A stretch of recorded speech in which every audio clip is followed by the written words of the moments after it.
There are many times when I've felt, I've worked all night for years. What I mean by this is for years doing what I'm supposed to do, or I think what I'm supposed to do, teaching the faith, dispensing the sacraments, offering Mass reverently, I hope, preparing my sermons. And with all of this, I would think that people would respond in good numbers and consistent numbers. Now, to be clear, it's not because I think I'm anything special, but because the package is basically given to us by God, more or less, and it's a package faithful to the dispenser, to the one who's given it to us, and I have a desire to deliver it well. So my expectation would be that large numbers would want to hear, not because of me, but because of the message itself. But reality proves otherwise. Long before COVID, it was a reality that the vast majority, almost 90%, and this is statistically verified, our American brothers and sisters, the Americans love to do surveys. They love to do surveys. So, and it's good in a way because lots of them are silly, but lots of them actually shine a light on what's happening. Some of us are oblivious to this, and therefore it doesn't really impact us. We maybe sense it, but we don't really know the shocking reality the statistics can and do reveal. 90% of our grade 7 students will not be practicing the faith after they're confirmed. Question is, are you okay with this? Are you okay with it? Is this a good thing? Yeah, it's a rhetorical question, but nevertheless, we need to ask ourselves, am I okay with this? Many who take RCIA are gone after 6 months. They go for a whole quote-unquote year, kind of a school year, take RCIA, and they're gone. They leave. And we talk about this at priest council meetings every year, the statistics. They're awful. Is this a good thing? Sometimes we're not aware of the statistics. And statistics are real people. They're real souls. The same general statistic applies for those married in the church. Gone usually after the wedding. Not in every case, but statistically speaking, a lot of them are gone within 2 weeks. They weren't really practicing before. Maybe they came a few times, married, and then they're gone. They're in the wind. In the past, I've spoken to high school teachers who tell me that almost 70 to 80% of the students in that school, but I'm sure it's representative of many schools, do not attend Mass or do so rarely. We support our schools a great deal, put a lot of resources into them, meaning money.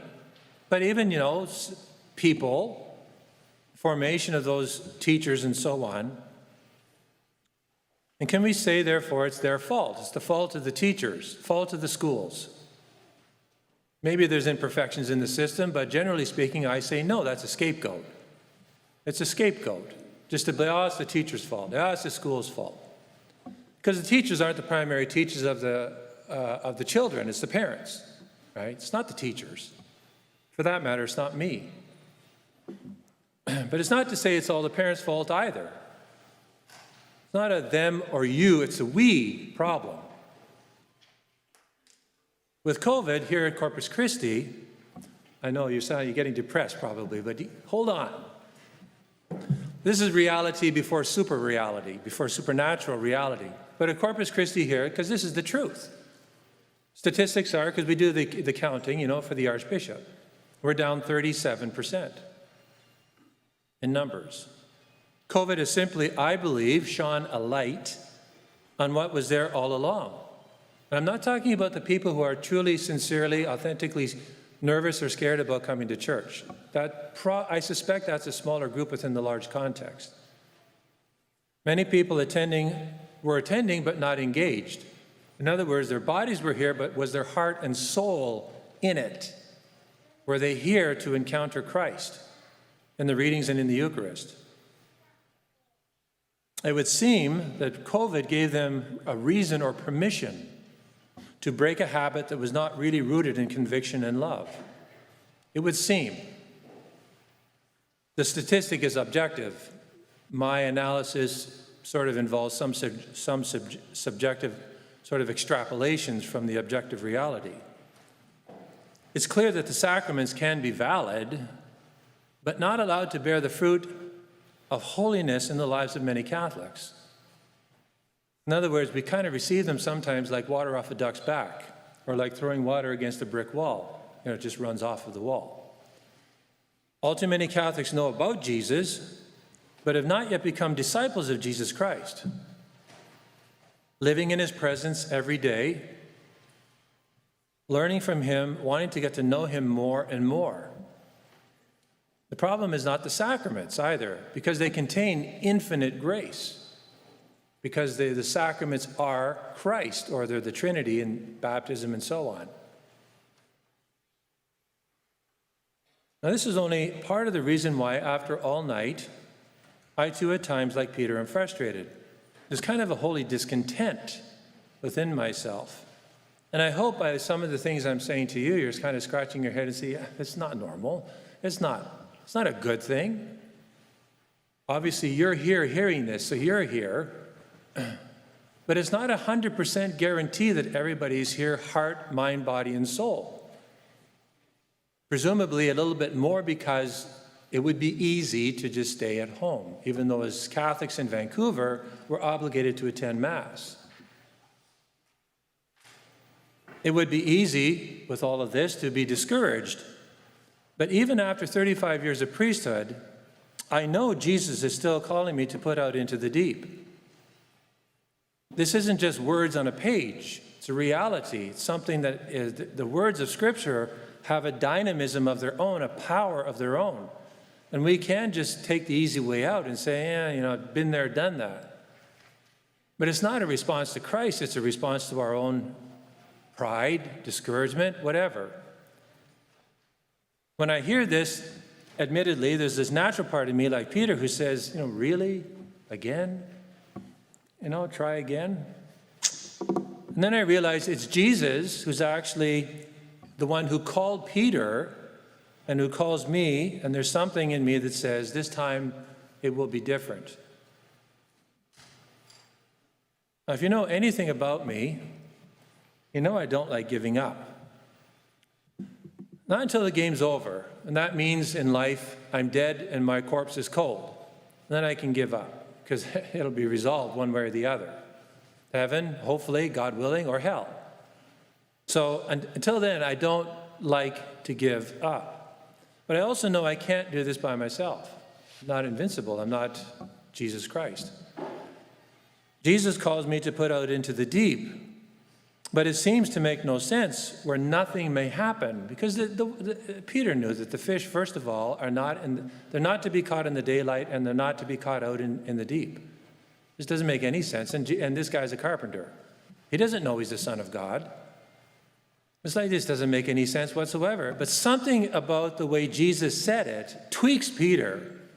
He allows his heart to be open. He's not consciously aware of this, but to grace. And he says, I should listen to this person and do something that makes no sense. In the gospel, we know that Peter listened to the master, put out into the deep, and his life was changed forever. And in fact, we have been blessed, you and I have been blessed by Peter's assent and willingness to obey Jesus. Why? Because Jesus would go on to send Peter out on mission, and that word would be spread all over the known world, and you and I have received that word that Jesus taught Peter and the others. We've been blessed with this. He had to have help, however, to do his job because he listened to Jesus. I mean, it wasn't just a few fish, but it was actually 2 boats to the point of sinking. Jesus didn't have to do that.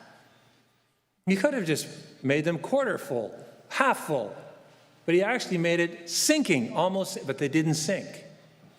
Almost to the point of sinking, they were just packed with fish.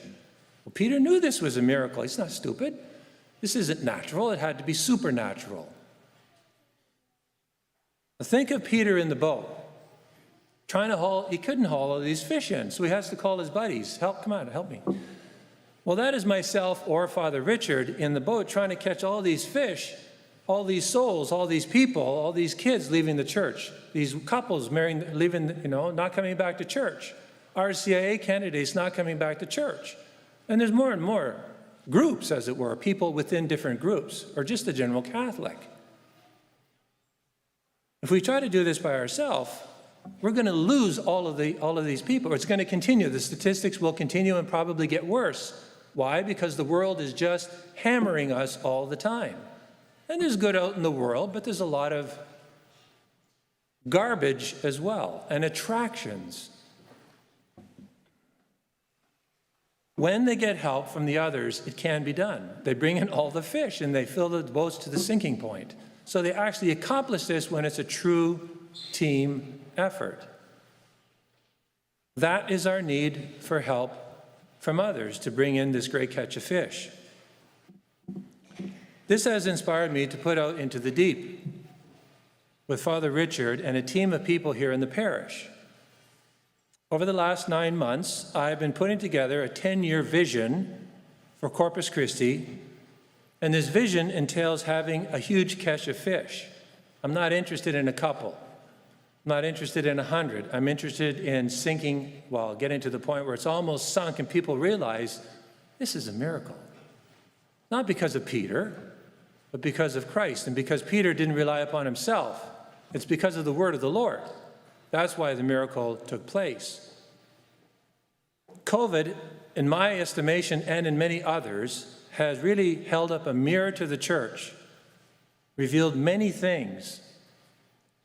I will be putting out into the deep to do what I can do to change the outcome. And the outcome, you might ask, what's the outcome? To kind of reiterate, the outcome to do it same old, same old. To just, let's go back to yesteryear. No. I hope no one wants to go back to yesteryear. Yeah, we want to be healthy. That's not what I'm talking about. We all want to be healthy.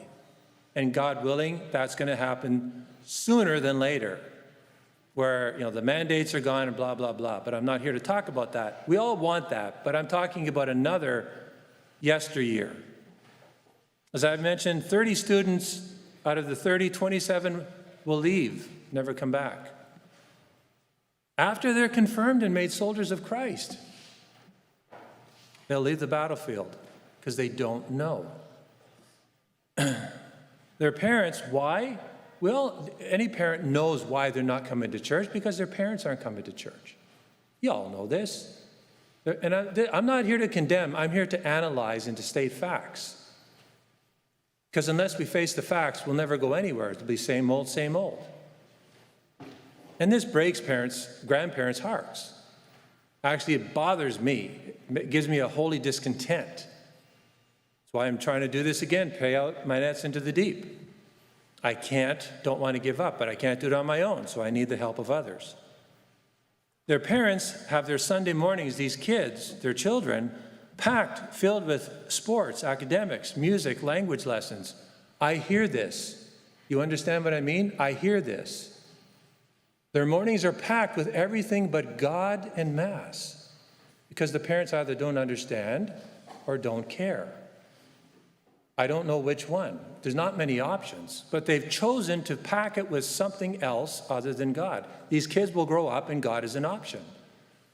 Their faith will be paper thin, and it can be blown away just like that with temptation, and the world is just waiting.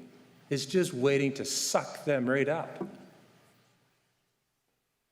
We don't have to accept this as an outcome, as an inevitable outcome. We can work to change the outcome. RCA, as I mentioned again, RCIA students through North America, many of them are gone in the wind after 6 months. In this 10-year vision, there are 3 necessary shifts that need to and will occur here in the parish. And this is just a glimpse of the vision. Number 1, we need to challenge the status quo. Same old is not working. It's not good enough. So that's why I don't want to go back to pre-COVID times. And there is obviously more bodies in church, but were there more hearts in church? The answer is no. I want to be an active instrument of Jesus Christ, a conduit whereby people learn what it means to be a disciple of Jesus Christ, become one more deeply myself. Jesus actually said the great mandate to the apostles was go forth and make disciples, not make a bunch of Catholics. Don't get me wrong what I'm saying here. You can't be a Catholic, or you can be a Catholic and not a disciple. You can be a baptized pagan. But if you're a disciple of Jesus Christ and you're a Catholic, you will be connected with Christ. You want to be with him. You want to learn from him. You want to grow in your love for him every single day. That's what you expect implicitly or explicitly from your priests. You want, and actually I think you almost demand, and you have a certain right to demand your priests are trying to be saints, they're trying to be holy, blah, blah, blah, and all that. But Jesus expects that of all of us, every single one of us. I'm going to try and make it happen with a team of people. So that's the first thing, is that we need to challenge the status quo. 2, the clergy will be leading from a team. You know anything about operations, business management, teams, you'll know the difference between what I'm just about to say. We will be leading from a team, not leading a team. Members of this parish will be working with their priests and vice versa to unveil the vision and put it into practice in all of its specificity. I cannot and will not do everything myself. A delegation and sharing of responsibility actually goes all the way back to Moses. Remember Moses? He was doing it all himself, and his father-in-law says, "You crazy? What's the matter with you?" Delegate responsibility over tens of thousands, thousands, hundreds, fifties, and tens. Moses did it. He was happy. He had more time to pray. They were happy. They got their answers quicker. Everybody was happy. It was a true win-win, which is what you should be working for in all encounters. Jesus, who could have done everything himself because he's God, didn't. He chose people. He brought the apostles in. He identified leaders. He raised them up. He taught them. And he sent them out and said, go and do what I've done for you. Raise up, identify leaders, raise them up, teach them, and they would do this in their apostolic endeavors. I will be identifying leaders. I and the team will be identifying leaders, raising them up, and multiplying leaders to be really involved in specific matters here in the parish. And 3, everything in the parish will be aligned to the mission, or it will be pruned, put on the shelf, or put off. This is only a glimpse, a peek into the vision of what is being sort of rolled out or realized, what will be rolled out very soon. Now, I hope that sort of piques your interest, because it can change the outcome. I'm absolutely convinced of this. I wouldn't actually, the nature's default is, why should I try? This is a lot of work. I think anybody listening, if you're listening, you know this is a lot of work. 9 months to get to this point, and to unpack it, to unroll it, it's a lot of work. Default is, why should I do this? I could read more books. I love books. This is what the Lord wants me to do. This is what needs to be done. And so I hope you're interested in the vision. There's so much more to it. I ask all of you to pray for the vision that you will soon have the opportunity to see. And I'm putting a prayer together, although you can pray just any prayer, make your own prayer up. But pray, I ask you to pray every single day for the supernatural fruitfulness of this parish vision. No same old, no the way it was before. Lord, help us to change the outcome. If you could fill the boats to sinking, then you can do that for this parish. There will be an unveiling of the vision on February the 12th in a Zoom presentation.